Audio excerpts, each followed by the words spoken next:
Assalamualaikum warahmatullahi wabarakatuh.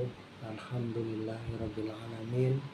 Wassalatu wassalamu ala asrofil anbiya'i wal mursalin sayyidina wa maulana Muhammadin wa ala alihi wa sahbihi ajma'in. Jumpa lagi dengan saya Agiman Tukang Dugem yang bermakrifat. Sering saya bahas bahwa di pembahasan yang sebelumnya itu bahwa alam realitas dunia ya, setiap yang bernama itu mempunyai sifat wujud yang berinteraksi dengan lima panca indera kita, yaitu ya tercium, terdengar, terlihat, teraba ya. Itu namanya alam realita ya, pasti yang bernama, ada sifat wujudnya, ada bentuknya yang bisa kita berinteraksi dengan lima panca indera kita. Contoh jeruk ya, yang namanya jeruk itu kan ada sifat wujudnya, ada sifat rasanya gitu kan. Nah itu seandainya di dalam kita mengucapkan kalimat syahadat yang memang itu kata kerja, itu artinya harus ada yang berinteraksi dengan apa yang kita ucapkan itu. Contoh, saya bersaksi tiada Tuhan selain Allah. Berarti di situ kan harus ada yang berinteraksi dengan panca indera kita, karena bersaksi itu ya melihat ya, langsung gitu ya, melihat langsung, berinteraksi langsung, entah satu atau dua atau tiga dengan lima panca indera kita. Nah itulah namanya bersaksi akan Allah. Berarti kan menyaksikan Allah yang secara sifat wujud gitu loh, tidak hanya sekedar ucapan. Saya bersaksi bahwa Nabi Muhammad itu utusan Allah.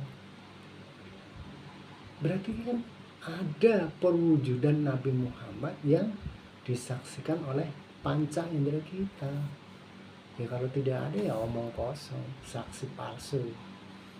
Itu dalam persidangan umum yang dunia ya, sifatnya dunia aja,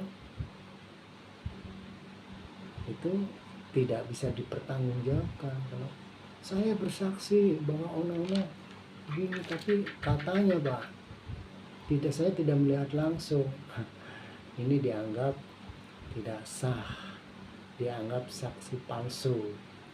Ini resikonya ya jelas, apalagi bersaksi dengan Allah dan Rasul. Apanya Allah yang kau saksikan? Apanya Allah yang kau ingat dalam sholatmu? Apanya Nabi Muhammad yang kau saksikan?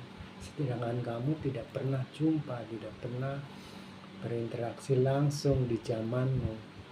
Di zamanmu sendiri ini ya ulil amri minkum harusnya yang kau saksikan, itu utusan di zamanmu sendiri.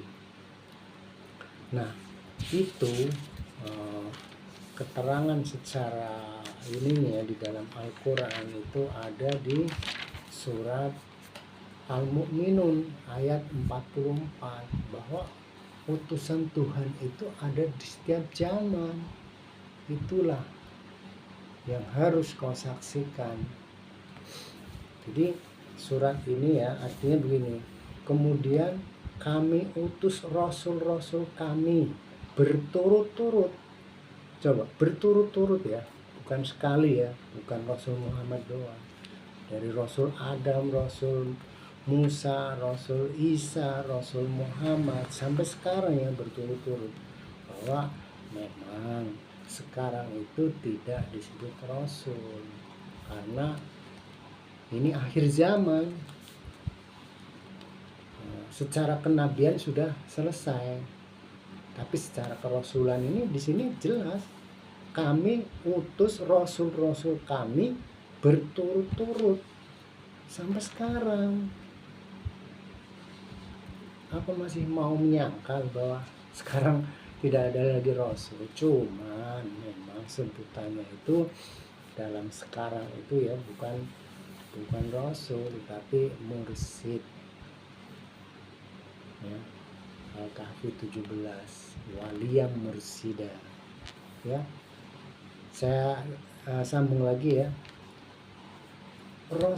Kami utus rasul-rasul kami berturut-turut. Setiap kali seorang rasul datang kepada suatu umat, mereka mendustakannya ya.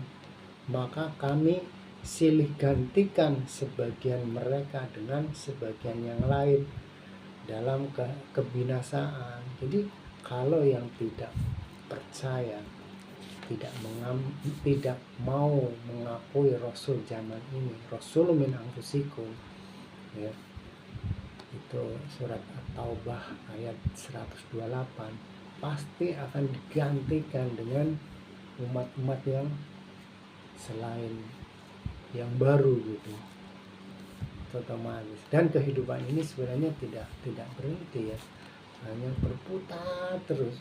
Makanya jelas di dalam surat Al-Mu'minun ayat 44, setiap kami utus rasul-rasul kami, mereka mendustakan, nggak mau percaya, nggak mengakui rasul sekarang ini, rasul di zamanmu sendiri.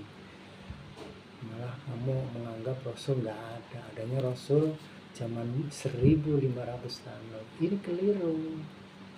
Saya sini hanya menegaskan tentang ayat ini bahwa jelas sampai sekarang rasul-rasul Allah itu tetap mengutus rasul-rasul.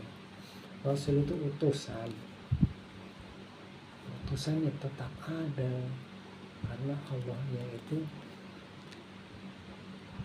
kekal ya, abadi, alam qadim, alam kekal, alam yang memang tidak mudah orang memahami alam qadim, kecuali hanya orang-orang yang sudah tersubstitusi unsur ruhani ya, unsur maha ruhani ya, unsur Allah sendiri. Kalau belum tersubstitusi, berarti belum bisa memahami qadim itu. Jadi demikian ya penjelasan tentang surat Al-Mu'minun ayat 24 ya, bahwa rasul di setiap zaman kami utus berturut-turut. Nah, supaya kita syahadat kita bukan syahadat hayalan, tapi bahwa kita itu bersaksi Rasulullah di zamanmu sendiri. Terima kasih, ini hanya sekedar informasi. Kalau memang itu baik datangnya dari Allah Subhanahu wa Ta'ala dan Rasulnya, tetapi kalau salah itu datangnya dari saya pribadi. Terima kasih. Billahi anta maksudi wa ridhoka matlubi. Wassalamualaikum warahmatullahi wabarakatuh.